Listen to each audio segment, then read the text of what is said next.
오전에 주시는 하나님 말씀은 골로새서입니다. 골로새서 3장 보십시오.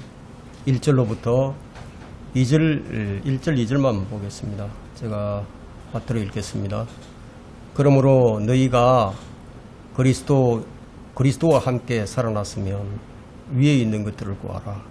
거기에는 그리스도께서 하나님의 오른편에 앉아 계시느니라. 위에 있는 것들에 너희 마음을 두고 땅에 있는 것들에 마음을 두지 말라.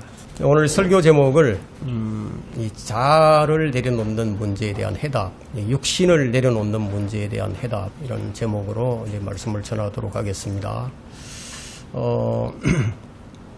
저는 이 아침에 이제 여러분의 좀 마음을 아프게 하는 질문을 좀 하려고 합니다. 여러분의 마음에 무엇이 있습니까? 여러분 마음에는 그리스도의 영이 거하고 계십니까?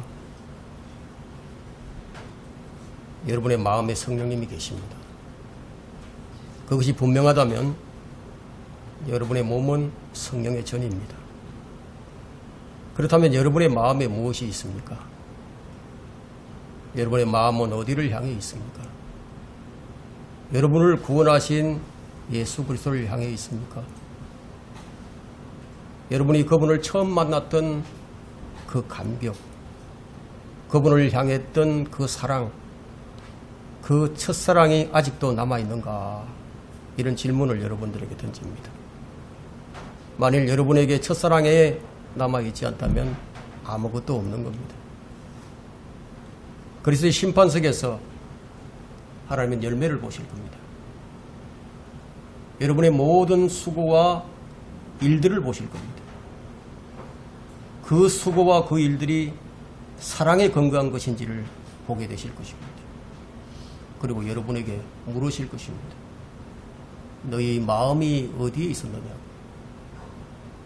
만약 첫사랑이 없다면 여러분이 행한 모든 것들은 순식간에 불살라지고 없어지게 됩니다. 지금 여러분의 마음은 어디를 향해 있습니까? 진정 주님을 사랑하는 첫사랑에 사로잡혀 있는 것인가요? 저는 여러분의 마음을 좀 아프게 하려고 이 설교를 하고 있습니다. 하나님께서 여러분이 얼마나 많은 표적과 기적을 행했는지를 보지 않으십니다.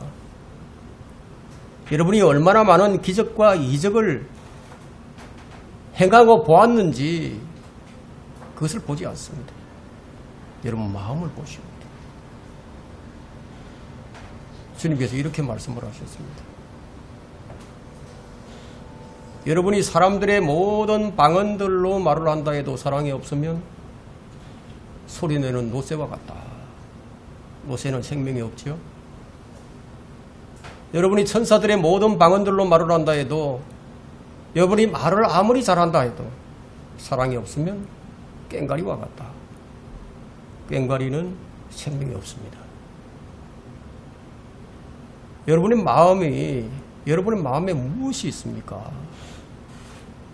예언의 은사가 있어서 성경이 말하는 모든 신비와 모든 지식을 다 알고 있다고 해도 사랑이 없으면 아무것도 아니라고 주님 말씀하십니다. 또 여러분이 산을 옮길 만한 믿음이 있다 해도, 겨자씨 하늘과 같은, 겨자씨 같은 그런 믿음이 있다고 해도 사랑이 없으면 그건 아무것도 아니라고 말씀을 하십니다.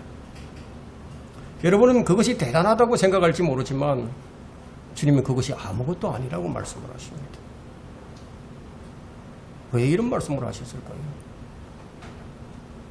중요한 것이 무엇인가를 알라는 거죠.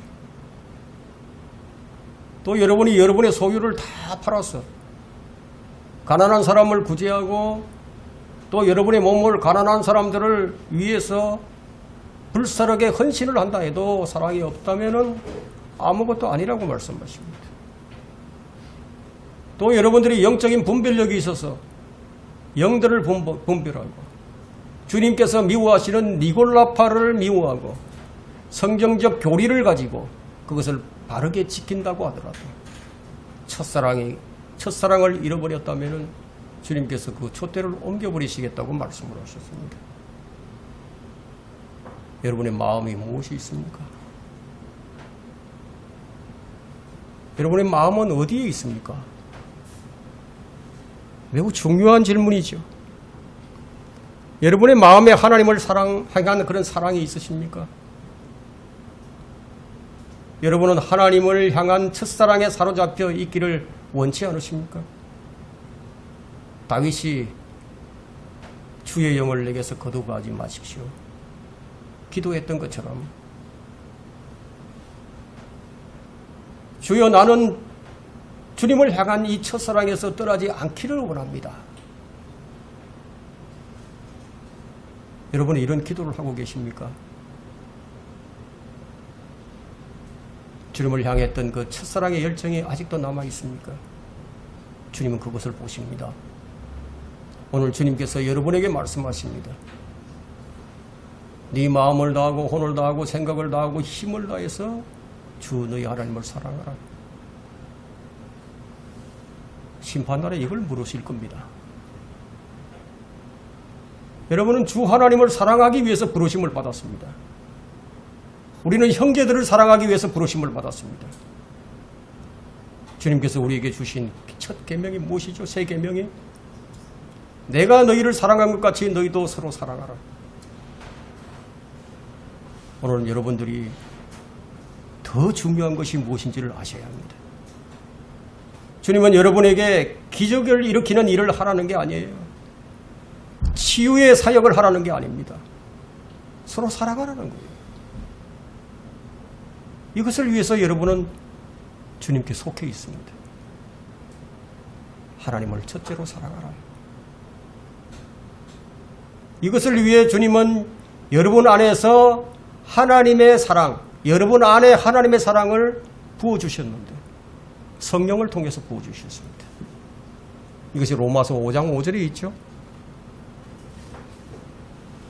여러분은 여러분 스스로 주님을 사랑할 마음이 없었기 때문에 여러분에겐 주님을 사랑할 그런 마음이 없었기 때문에 주님께서 성령을 통해서 하나님의 사랑을 풍성하게 부어주셨다고 말씀합니다.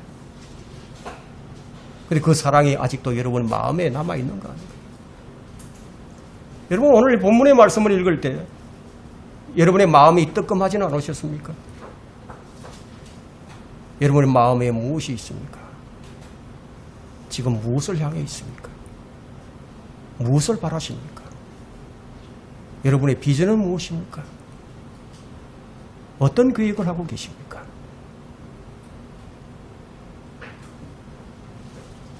주님은 사랑하는 성도 여러분, 그 여러분 마음이 어디 있는가? 그걸 묻고 계십니다. 여러분의 마음을 주님께 쏟아놓으셔야 합니다. 주님이 여러분을 부르신 것은 여러분들에게 빌딩을 지으라는 게 아니에요. 사람을 모으려는 것도 아닙니다. 그분을 사랑하라는 겁니다. 왜냐하면 사랑은 모든 것을 완성합니다. 사랑은 율법을 완성합니다. 사랑은 두려움도 사라지게 만듭니다. 지금 우리가 드리는 이 예배 현장이 우리 마음을 하나님께 쏟아놓는 현장입니다. 여러분의 사랑을 주님께 고백하는 겁니다. 주님은 이 말씀을 통해 우리에게 도전을 주십니다. 우리의 마음이 어디에 있어야 하는지를 말씀해 주십니다. 골로새서 3장 1절과 2절을 다시 보겠습니다. 그러므로 너희가 그리스도와 함께 살아났으면은 이제 영적으로 죽은 자가 아니라 주님께 속한 사람이 되었으면, 그리고 영적인 사람이 되었다면, 이것은 그리스도와 한 몸이 되었다면, 이것을 말하고 있죠. 그것이 확실하다면 위에 있는 것들을 구하라는 거예요. 위에 있는 것이 무엇이죠? 위에 무엇이 있기에 위에 있는 것들을 구하라고 하시죠? 거기에는 그리스도께서, 나의 첫사랑인 그리스도께서 거기 계신답니다. 그분이 하나님의 오른편에 앉아 계시느니라. 나를 구원하신 주님, 나의 첫사랑이신 나의 주님이 거기 계신다는 거예요. 그래서 위에 있는 것들에 너희 마음을 두고. 그런데 여러분의 마음은 어디에 있습니까? 여러분의 마음에 무엇이 있습니까? 성경은 땅에 있는 것들에 너희 마음을 두지 말라고 말씀하십니다. 여러분들의 마음은 어디에 있는가? 여러분의 계획은 어디에 있는가? 주를 향한 계획, 어떤 것이 있으십니까? 그런 것도 계획하지 말라는 거예요. 주를 위한 계획도 계획하지 말라는 거예요. 왜 제가 이런 말씀을 드리는지 아십니까? 성령님께서는 그분이 원하시는 대로 백지 위에 그림을 그려가십니다. 그것을 알자는 겁니다. 단지 우리 마음이 주님의 마음을 기쁘시게 해드리기를 원한다. 이게 전부예요. 주님을 사랑하는 것, 주님께 내 마음을 두는 것, 그러면 주님께서 여러분을 이끌어 가실 거예요. 여러분은 아마 매일 전쟁을 치르고 계실 겁니다. 여러분의 마음을 지키기 위해서. 하나님께서 주신 그 첫사랑을 지키기 위해서 아마 잠을 잘 때도 전쟁을 치를 겁니다. 여러분 매 순간 매 시간 무엇을 위해서 기도하시죠? 잠을 잘 때도 일어날 때도 매 순간 무엇을 위해서 기도를 하십니까? 주님을 위해 더 많은 일을 하게 해달라, 더 많은 사역을 하게 해달라, 그런 기도보다는 차라리 주님을 더 사랑하게 해달라 기도를 하십시오. 모든 일에 사랑에 근거하지 않는다면 심판날에 모든 것은 사라지고 없게 됩니다. 아무것도 남지 않게 됩니다. 다윗은 이런 기도를 합니다. 제 마음을 정결하게 하여 주옵소서. 마음이 얼마나 혼란스러운지 제 마음을 정결하게 하여 주옵소서. 저에게 무슨 잘못된 동기가 있습니까? 저를 도와주소서. 제게 무슨 잘못이 있었나요? 저를 용서해 주소서. 이것이 다윗의 기도입니다. 여러분의 마음은 어디에 있습니까? 주님께서 여러분의 마음을 보십니다. 여러분 행위의 결과를 보지 않으세요. 여러분 마음의 동기를 보십니다. 하나님께서 여러분의 일의 큰 규모, 적은 규모를 보지 않으십니다. 여러분의 업적도 보지 않으십니다. 여러분의 마음의 동기를 보십니다. 여러분의 마음의 동기가 주님을 사랑하는 그 첫사랑에서 나온 것인지 여러분의 마음을 감찰하신다는 거예요. 그리고 마지막 날에 주님께서 여러분에게 물으실 거예요. 그동안 너는 무엇을 했느냐고. 여러분들은 많은 이야기를 하겠죠. 주님, 저는 이런저런 사역을 했습니다. 저는 이것도 하고 저것도 했습니다. 주님은 여러분에게 물으실 거예요. 여러분의 마음의 동기가 무엇이었는지, 여러분의 마음을 어디에 두고 있었는지, 그 마음이 주님이 계신 하나님 오른편에 있지 않았다면 아무런 가치가 없다는 거예요. 오늘 골로새서 3장 1절과 2절이 그것을 말씀하고 있습니다. 여러분의 사역이 아무리 크더라도 여러분의 마음이 깨끗하지 않다면, 여러분의 동기가 불순하다면 그건 가치가 없다는 거예요. 골로새서 3장 전체는 실제적인 거예요. 하나님께서 자라게 하심으로 자라나기 위해 그리스도인이 취해야 할 긍정적인 접근을 여기서 다루고 있습니다. 보세요. 그러므로 너희가 그리스도와 함께 살아났으면 위에 있는 것을 구하라. 아주 실제적인 거예요. 위에 있는 것들에 너희 마음을 두고 땅에 있는 것에 마음을 두지 말라. 그리스도인이 이렇게 살아났지만 또 무엇을 보여주고 있죠? 3절에서 다른 일부가 죽어 있음을 보여줍니다. 3절을 볼까요? 이는 너희가 죽었고 또 너희의 생명이 그리스도와 함께 하나님 안에 감추어졌기 때문이라.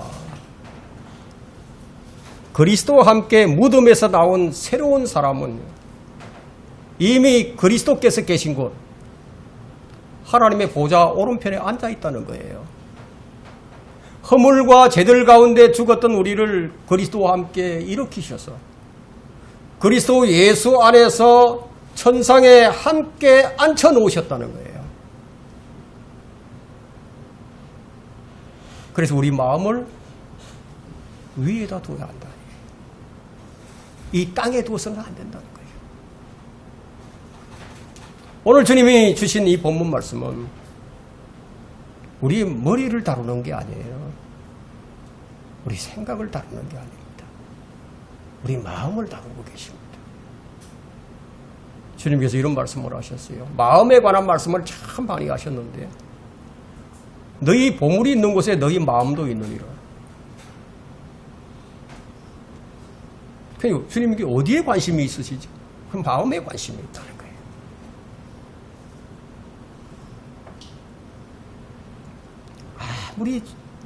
아무리 좋은 결과를 만들어 놓았다 하더라도 그 마음의 동기가 불순했다면 가치가 없는 거예요.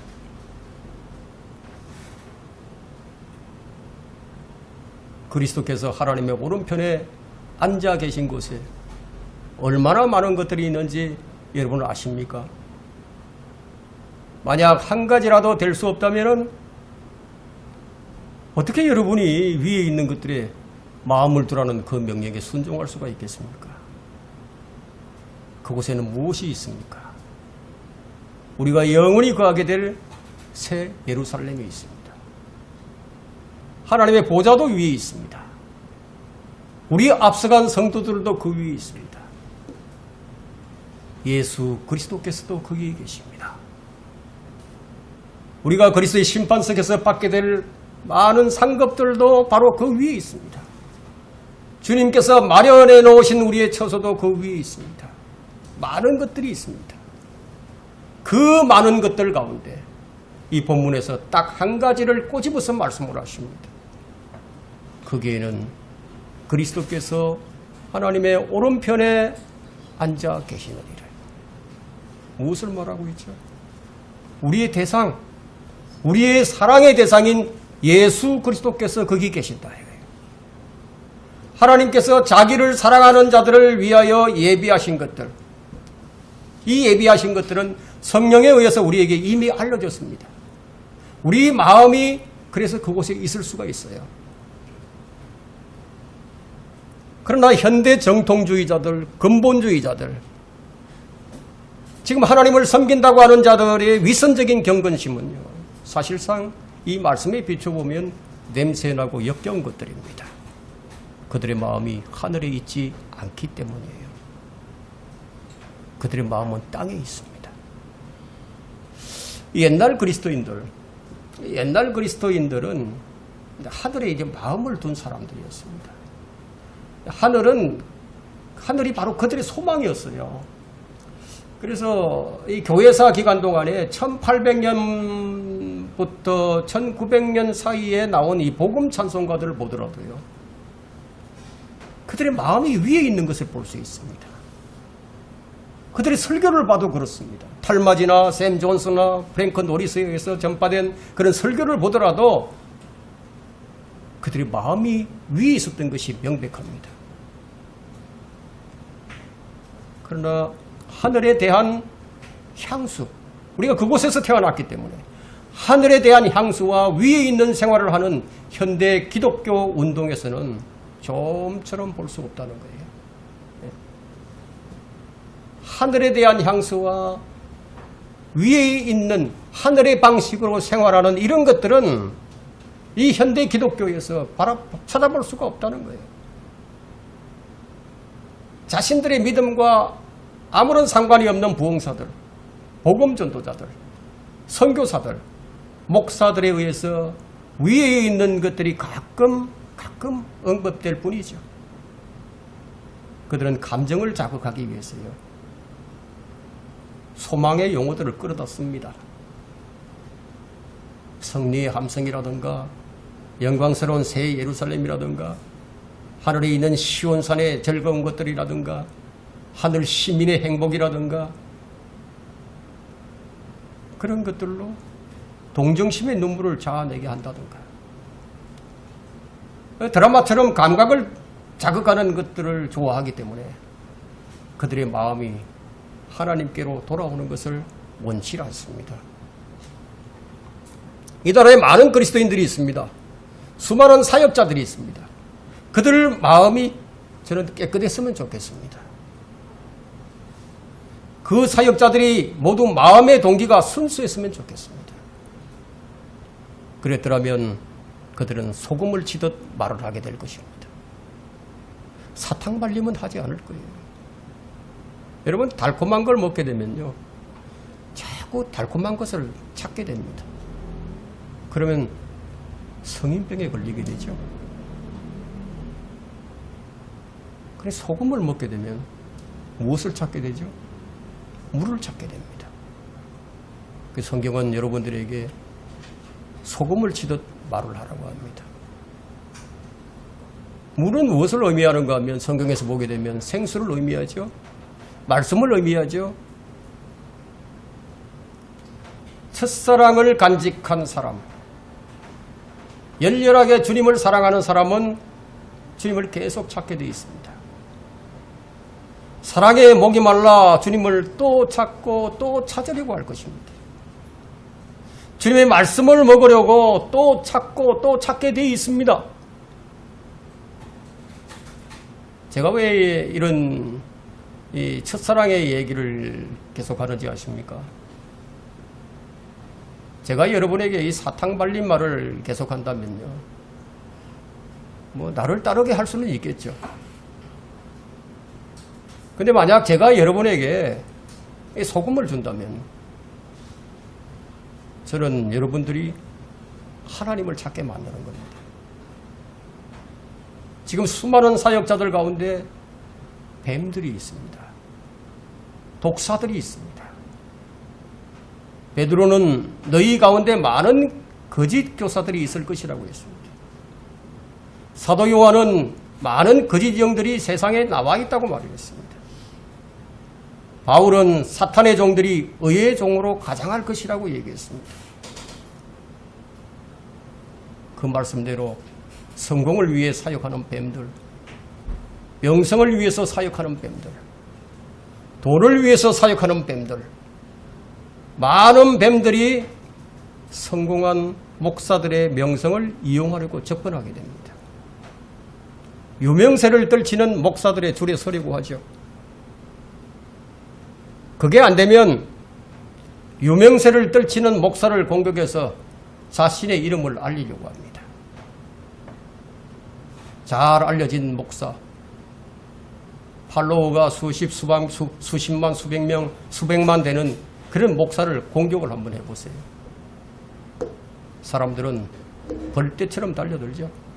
순식간에 그 공격자의 이름은 알려지게 됩니다.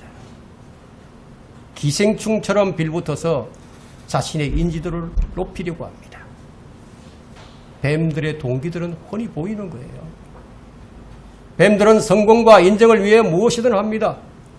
그러나 주님은 그의 마음을 보십니다. 그들의 마음에 무엇이 있는지를 보십니다. 이 사역은 사람의 인정을 받는 수단이 아닙니다. 요즘은 교회가 세습을 합니다. 지금은 이 구약의 제사장 제도가 아닌데, 구원받은 사람은 모두가 왕같은 제사장인데, 영적 제사장들인데, 여러분, 교회는 개인의 사유물이 아닙니다. 세습은 안 됩니다. 교회는 그들의 것이 아닙니다. 왜 교회가 개인의 사유가 아닌지 아십니까? 그들은 교회를 위해서 죽지 않았어요. 여러분들도 성도를 위해서 죽지 않아요. 그들은 누구를 위해서 값을 치르지도 않았습니다. 교회는 주님의 것입니다. 주님께서 값을 치르고 사셨습니다.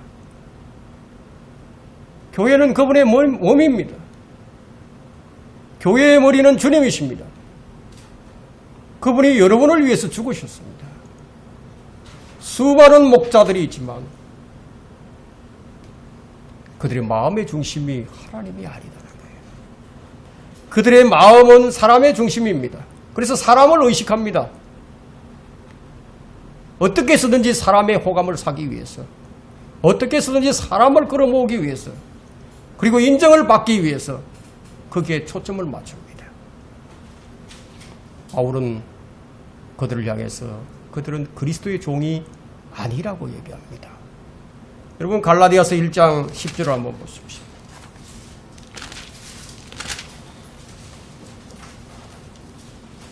갈라디아서 1장 10절에 내가 이제 사람들에게 호감을 사랴? 아니면 하나님께 사랴? 아니면 내가 사람들을 기쁘게 하려고 하겠느냐? 내가 아직도 사람들을 기쁘게 하려고 한다면 나는 그리스도의 종이 아니니라. 종이 아니라. 바울에 따르게 되면 그 사람들은 그리스도의 종이 아닙니다. 여러분, 이 사탄의 종들이 의의 종으로 가장에서 나타나 있습니다. 주님은 아무도 어떤 모양으로든지 너희를 미혹하지 못하게 하라고 하셨습니다. 그들 안에는 누가 있죠? 미혹하는 영들이 있습니다. 여러분 무엇을 주시하고 있습니까? 여러분의 마음이 다른 것을 향하고 있습니다. 회개하셔야 합니다. 돌이켜야 합니다. 위에 있는 것들에 여러분 마음이 있어야만 합니다. 생각만 하고 있어서는 안 된다는 거예요. 마음에 있는 것들은 밖으로 나오게 되어 있습니다. 주님은 여러분의 마음의 순수성을 보십니다. 일의 결과가 아니라 일의 과정을 보십니다. 이 말은 그리스도인다워야 한다는 거예요. 그리스도인이면 그리스도인다워라는 거예요. 여러분 주님이 주신 계명의 목적이 무엇이죠? 계명의 목적은 순수한 마음과 선한 양심과 가식 없는 믿음에서 나오는 사랑이라고 했습니다. 마음이 중요합니다. 그리스도인의 실제 생활은 위에 있는 거예요. 그리스도와 함께 앉아 있는 곳이 하늘이에요. 우리는 그곳에서 새롭게 태어났고 우리의 시민권은 하늘에 있습니다. 우리는 언젠가 그곳으로 갑니다.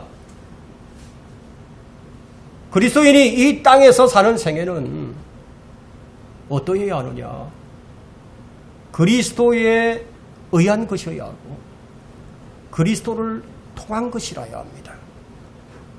그렇지 않은 것은 심판날에 모두 불사라지고 없어지게 될 것입니다. 주님은 여러분의 사랑을 확인하십니다. 여러분의 사랑을 확인하실 때 매우 힘들 수도 있습니다.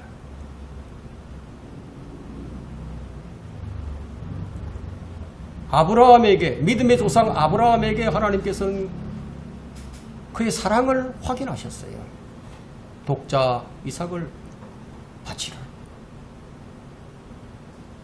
주님은 베드로에게 그 사랑을 확인하셨습니다. 네가 나를 사랑하느냐? 네가 나를 사랑하느냐? 네가 나를 사랑하느냐? 3번 물으셨습니다.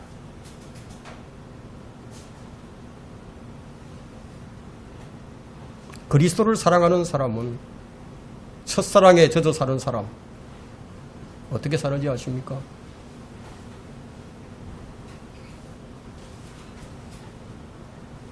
내가 그리스도와 함께 십자가에 못 박혀 있으나 그럼에도 나는 살아있노라. 그러나 내가 사는 것이 아니요 그리스도께서 내 안에 사시는 것이라. 내가 이제 육신 안에서 사는 삶은 나를 사랑하시어 나를 위해 자신을 주신 하나님의 아들을 믿는 믿음으로 사는 것이라.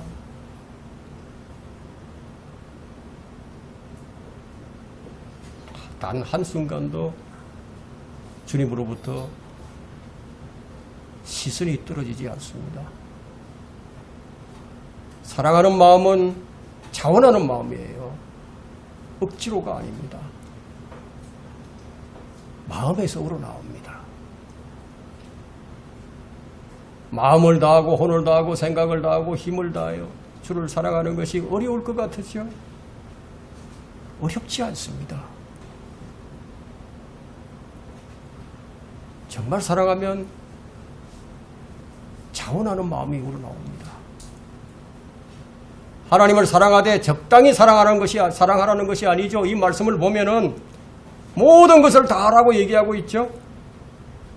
그렇다면 하나님께서 사람의 일부를 원하는 것이 아니라는 것을 알 수 있습니다. 사람의 전부를 원하고 계신다는 거예요.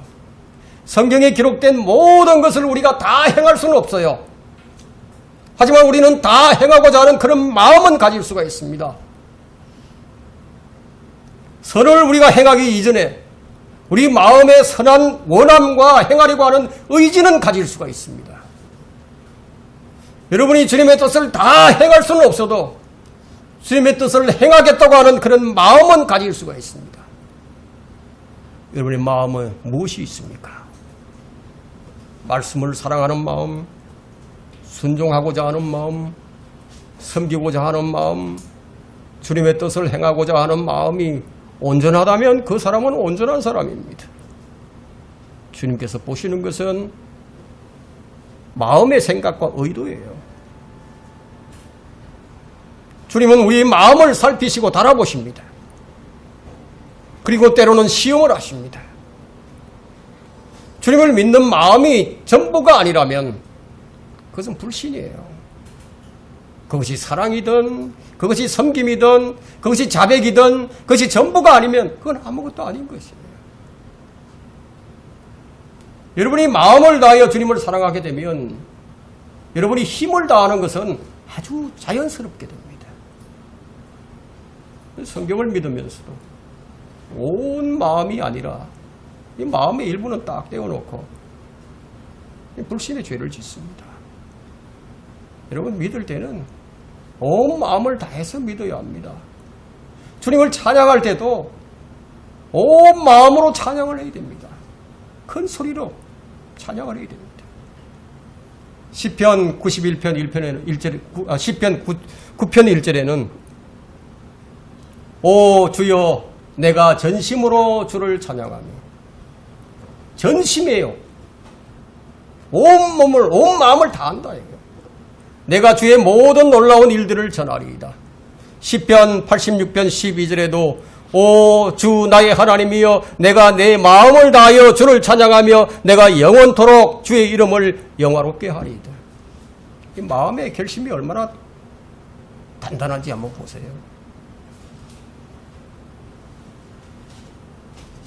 주님 우리 마음을 감찰하십니다. 여러분 크고 많이 해야 하는 것이 아니에요.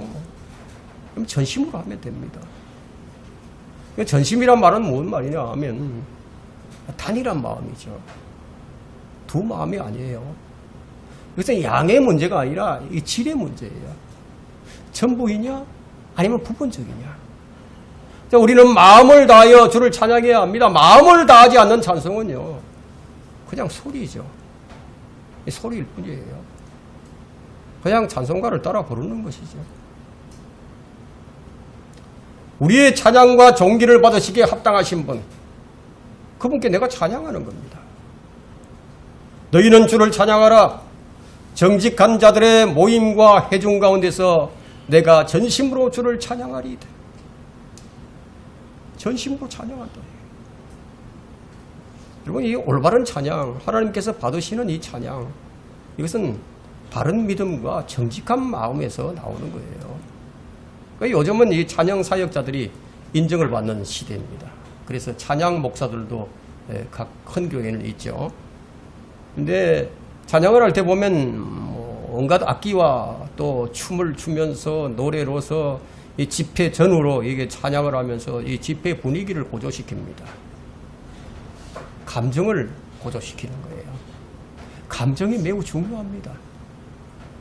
그러니까 그러나 그보다는 믿음이 더 중요합니다. 자, 그런 감정을 고조시키는 이런 찬양은 찬양이 아니죠. 왜냐하면 찬양은 정직한 마음에서 나오는 거예요. 정직한 마음. 순수한 마음과 선한 양심과 가식 없는 믿음에서 나오는 사랑. 그 정직한 마음이에요. 성경을 제대로 알아야 정직한 마음으로 주를 찬양할 수 있습니다. 이것이 주님이 받으시는 찬양이에요. 근데 주님을 찾는 사람들은 많은데, 근데 주님을 만나지 못하는 이유가 무엇이죠? 전심으로 주님을 찾지 않기 때문이에요. 온 마음으로 주를 찾는 자는 결코 방황하지 않습니다. 주님께서는 온 마음으로 주를 찾는 자들을 결코 버린 적이 없습니다. 주를 전심으로 찾는 자들은 부족함이 없다는 거예요. 부끄러움을 당하지 않는다는 거예요. 주님을 만난다는 거예요. 주님께서 보상해 주신다는 거예요. 신명기 4장 29절을 보게 되면, 그러나 만일 그때부터 네가 주 너의 하나님을 찾으면 네가 만나리니 그 다음이 중요합니다. 네가 만일 네 마음을 다하고 네 혼을 다하여 그를 찾으면 그러하리라. 적당하지 않죠? 적당하지 않다는 얘기예요.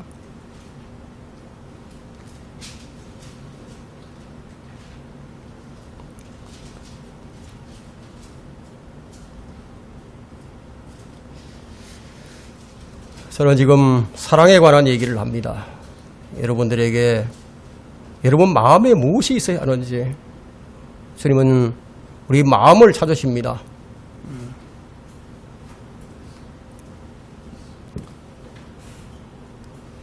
자, 주님을 찾게 되면은 주님을 만나죠. 그러면 주님은 거듭난 성도들 안에 거하게 계십니다. 그런데 마음속에 계신 주님을 만나는 성도들이 별로 없어요. 마음을 다해서 혼을 다해서 주님을 구하지 않아요. 그렇게 해서 첫사랑을 잃어버렸습니다. 이 말의 의미는 교제가 끊어졌다는 얘기예요. 주님과. 그렇게 되니까 방황을 하죠. 여기저기 기웃거립니다. 주님을 찾으려고 헤매다닙니다.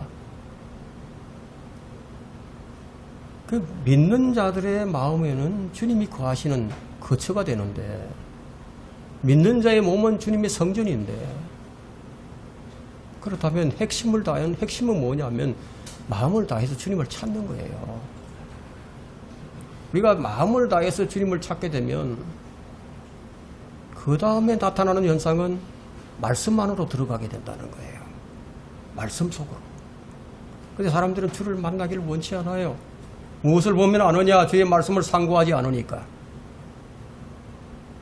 여러분, 이게 주의 말씀은 여러분 마음속에도 있고 여러분 입술에도 있고 여러분 가까이 있어요.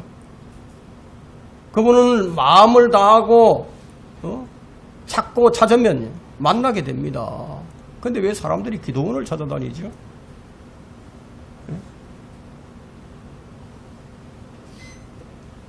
그들에게 말씀이 없기 때문이에요. 그들에게 왜 바른 말씀을 갖지 못하게 되죠? 그 이유가 분명해지죠. 마음을 다하여 혼을 다하여 생각을 다해서 주님을 찾지 않으니까. 우리 주님을 찾으려면 어디로 들어가야 됩니까? 말씀 속으로 들어가야 돼요. 기도원이 아닙니다. 그 말씀을 찾았으면은 그 말씀을 지켜야 돼요. 근데 그 말씀을 지키지 않아요. 그 말씀이. 여러분의 마음에 무엇이 있습니까? 마음에 있는 것들이 위에 있어야 되는데, 위에 있는 것들이라야 하는데, 지금 땅에 있는 것들이 아닌 위에 있는 것들에 여러분의 마음이 가 있으십니까? 다윗은요, 마음으로 결심을 합니다. 어떤 결심을 했느냐 하면 자신의 마음에 주님의 법을 지키겠다는 결심을 합니다. 여러분, 순종하겠다는 결심은 위대한 결심이에요. 주의 말씀을 지키겠다는 그런 선한 의지의 결심은요, 언제나 주님께서 기쁘게 받으시는 그런 마음입니다. 다윗은 주의 법을 지키겠다는 강한 의지가 있었습니다. 이 마음이 복 있는 마음이에요. 그분의 뜻을 행하려고 하면 교리의 진위를 알 수 있게 됩니다. 무엇이 옳은 것이냐, 무엇이 그런 것이냐. 주님께서 이렇게 말씀을 하십니다. 요한복음 7장 17절에서 말씀하시기를, 만일 누구든지 그분의 뜻을 행하려고 한다면 그 교리가 하나님으로부터 온 것인지 아니면 내가 내 자신에 관하여 말하는 것인지 알게 되리라. 여러분이 바른 교리인지 거짓 교리인지 아직 분별이 서지 않는다면 아직 하나님의 뜻을 행하고자 하는 마음이 부족하기 때문입니다. 성경은 모든 영을 다 믿지 말라고 했는데, 그런데 그 영들이 어디에 속해 있는지 어떻게 알지요? 그 교리가 하나님으로부터 온 것인지 아니면 자신에게서 나온 것인지 우리가 어떻게 알지요? 여러분들이 기도의 응답을 받는데 그 기도의 응답이 주님으로부터 온 것인지 아닌지 어떻게 알지요? 주의 뜻을 행하고자 하는 마음이 전심이라면 알 수 있다는 거예요. 하나님의 뜻을 행하고자 하는 그런 의지가 선행되어야만이 진리를 알 수 있다는 거예요. 온 마음으로 주의 뜻을 행하겠다는 의지가 이 의지가 주님께 발견되게 되면 주님께서 계시를 해주시는 거예요. 진리와 거짓을 구분하는 방법은 순종하고자 하는 마음의 의지에 달려 있어요. 여러분 마음에 무엇이 있으십니까? 여러분의 마음은 어디로 향해 있습니까? 첫사랑을 잊어버리진 않으셨습니까? 잘 모르겠다면 이 말씀을 보십시오. 요한복음 14장 15절을 보십시오.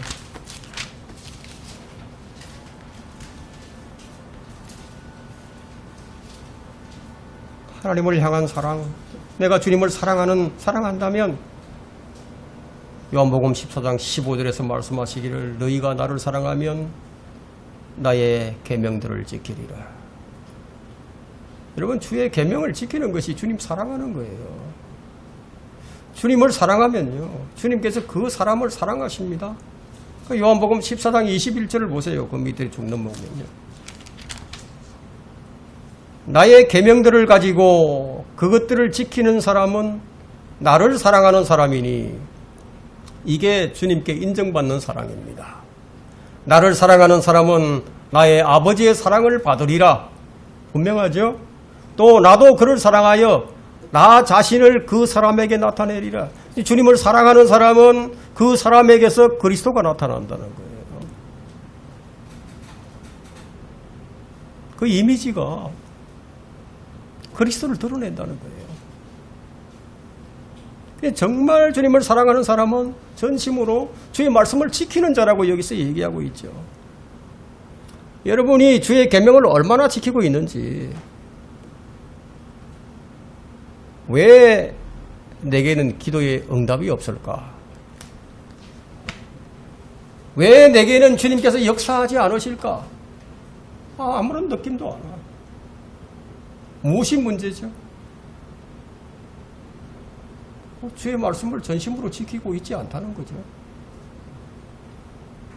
그분의 계명들을 지키게 되면 하나님의 사랑이 그 사람 안에서 온전해진다고. 여러분이 주의 뜻을 알면 그 뜻을 행할 수 있을까요? 여러분이 주의 뜻을 안다면 주의 뜻을 행할 수 있을까요? 사람들은 주의 뜻을 알면은 왜 행하지 않겠느냐고 그렇게 말을 하지만, 사람들은 알면서도 행하지 않습니다. 여러분은 사실 주의 뜻을 거의 다 압니다. 여러분, 거짓말하지 말라. 세상을 사랑하지 말라. 육신의 정욕을 따르지 말라. 성령을 따라 살라. 다 알죠? 몰라서 행하지 않는 것이 아니에요. 행하려고 하는 의지가 없어요. 여러분의 마음에 그분의 사랑으로 가득 차 있다면 여러분이 알고 있는 주의 뜻을 모두 다 행할 수 있습니다. 내가 온 마음으로 주님을 따르겠다. 나는 성경대로 하겠다. 의지예요, 의지. 여러분이 형제들을 어떻게 대하고 계십니까? 어떻게 대해야 하는지 다 알고 있죠? 남편과 아내에 관해서, 자식에 관하여, 부모에 관하여, 교회에 관하여 다 알고 있어요. 여러분들이 기도를 하면서 이것 좀 저것 좀 계시 좀 해주십시오. 내가 잘 모르니까. 그렇게 기도할 필요도 없어요. 다 알고 있다는 거예요. 문제는 주의 뜻을 행하고자 하는 의지가 없어요. 여러분 마음의 결단이 중요합니다. 그분이 안에 거한다고 말하는 사람은 그분께서 행하신 대로 자기도 행해야 되느니라 하고 요한일서 2장 6절에 말씀을 하고 있습니다. 근데 행하고자 하는 그 의지가 강하지 못해요. 한번 해볼까? 그게 아니에요. 여러분 첫사랑을 해보가면요 자동으로 하게 됩니다. 여러분 전심으로 주님을 사랑하면요 갈등하지 않아요. 그럴 때 주님께서 자신을 나타내시면서 필요한 것들을 공급해 주십니다. 주님은 그런 믿음을 원하시는 거예요.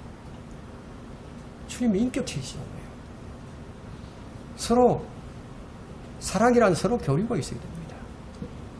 사랑의 교제를 원하시는 거예요. 하나님의 사랑이 그 사람 안에서 온전해지면 그 사랑이 밖으로 드러난다는 거예요. 우리는 주님께서 내 안에서 일하신 것을 밖으로 드러내는 사람들입니다.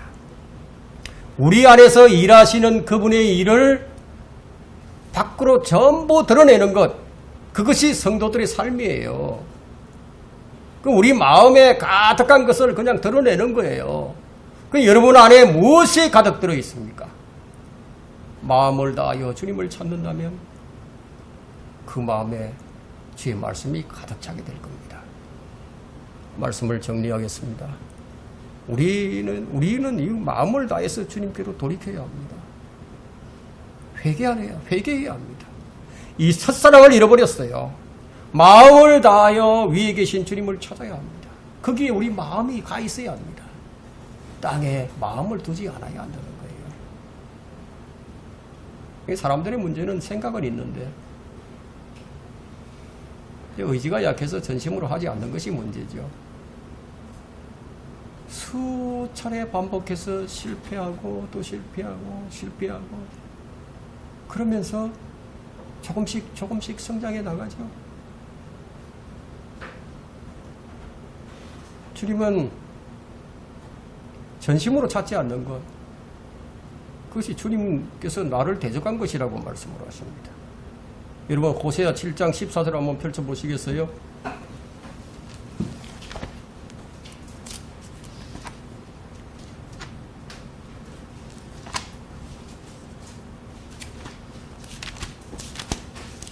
호세아 7장 14절 보세요. 주님을 대적하는 것이 무엇인지 한번 보세요. 우리 성도들에게 주신 말씀이거든요.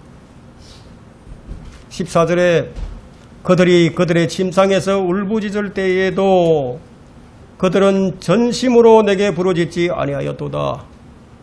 그들은 곡식과 포도주를 위하여 모여서 나를 대적하여 반역하는도다. 오늘날 교회가 이 모양입니다. 이스라엘은 주님께 울부짖으며 주님을 찾았는데 왜 주님께서 그들이 나를 대적한 것이라고 말씀을 하시죠? 그들은 주를 위해서 모인 것이 아니었어요. 그들은 자신들을 위해서 모였습니다. 그들은 자신의 배를 채우기 위한 모임이었습니다. 비록 그들이 지극히 높으신 분을 찾고 불렀으나 주님께서 인정하지 않는 모임이었습니다. 포로로 잡혀갔던 이스라엘이 본토로 돌아오긴 했지만 아직까지는 마음이 덜 돌아왔어요. 그래서 주님께서 이제 말씀을 하시죠. 그러므로 이제라도 너희는 너희 마음을 다하여 금식하고 울며 애통하며 내게로 돌이키라. 요엘 2장 12절의 말씀인데, 마음을 다하여 주님께로 돌이키면은 주님께서 그들에게 주를 아는 마음을 주시겠다 말씀하셨어요. 우리가 어떤 기도를 해야 됩니까? 빌립보서 4장 6절과 7절에 보면요, 감사함으로 모든 것을 주님께 알려지게 하라고 하셨는데, 그렇게 하시면 그리스도 안에 있는 하나님의 평강이 너희 생각과 마음을 지켜주실 것이라고. 우리 마음과 우리 생각도 우리 마음대로 못해요. 할 수 있는 게 아니에요, 우리 마음대로. 그래서 예레미야 24장 7절에는 내가 그들에게 나를 아는, 즉 내가 주임을 아는 마음을 주리니 그들은 나의 백성이 되고 나는 그들의 하나님이 되리라. 이는 그들의 온전한 마음으로 내게 돌아올 것입니다. 온전한 마음으로 돌아온다. 주님이 이스라엘 백성들에게 주님을 아는 마음을 주실 것을 약속하셨어요. 아직은 아닙니다. 그런데 주님은 유다가 온 마음으로 돌아오지 않고 거짓으로 돌아왔다고 말씀하십니다. 지금 이스라엘이 본토로 돌아온 것도 온 마음으로 돌아온 게 아니에요. 그러나 대환란 끝에 주님께서 그들에게 주를 아는 마음을 주실 때 그들은 온 마음으로 주님께 돌아오게 됩니다. 몸만 돌아오는 사람이 있죠. 상한 마음으로 돌아온 사람은 주님께서 치유해 주시지만 전심으로 돌아오지 않는 사람은 주님께서 안 받아주십니다. 전심으로 돌아온 왕은요, 이스라엘 역사에 진심으로 돌아왔던 왕은 요시야 왕이었어요. 그는 온 마음을 다하고 혼을 다하고 생각을 다하여 돌이켰어요. 산당들을 없애고 이 선지자들, 거짓 선지자들을 다 죽였어요. 돌아올 때는 완전히 돌아와야 한다는 거예요. 아직 전심으로 돌이키지 않았다면 우리는 누구를 기억해야 하느냐? 롯의 아내를 기억해야 됩니다. 롯의 아내는 미련이 좀 남아가지고 세상에 대한 미련이 좀 남아서 좀 뒤를 돌아보다가 소금 기둥이 되고 말았습니다. 완전히 돌아왔는지 안 돌아왔는지 사람의 눈에 보이죠. 그렇다면 하나님 보실 때는 어떻겠습니까? 혹시 여러분은 반쪽짜리 믿음을 갖고 있지 않습니까? 마음을 다하여 주께 돌아왔다면 마음을 다하여 주님을 섬겨야 돼요. 위에 있는 것들에 너희 마음을 두라는 겁니다. 어떤 경우에도 주님을 떠나지 말라는 얘기예요. 내가 잘못하고 죄를 지었더라도 돌이켜서 주를 섬겨야 한다는 거예요. 교회에서 문제를 일으켰다고 하더라도 돌이켜서 주를 섬겨야 한다는 거예요. 사람들은 주를 섬기면 세상의 모든 쾌락들을 포기해야만 하는 줄 압니다. 성경은 몰라도 이 정도는 다 알고 있어요. 그러나 누구라도 주를 전심으로 섬기지 않게 되면 죄의 종으로 살게 됩니다. 그러나 주를 섬기는 자들은 자유를 누립니다. 왜냐하면 주를 섬길 때 자유가 있습니다. 주의 영이 있는 곳에는 자유가 있느니라. 여러분, 마음을 스스로 쪼개지 마세요. 마음을 다해서 주를 사랑하고 마음을 다해서 주님을 찾고 마음을 다해서 주님을 섬겨야 합니다. 이것이 주님께서 요구하시는 마음이에요. 이것이 우리가 복을 받을 수 있는 성경적 방법이에요. 주님은 우리의 마음을 시험하시고 우리 마음을 달아보십니다. 그리고 우리 마음을 단련하시는 분입니다. 오늘 우리에게 주신 말씀은 우리 자아를 내려놓는 문제, 내 육신을 내려놓는 문제에 대한 해답을 주셨습니다. 그것이 오늘의 본문의 말씀입니다.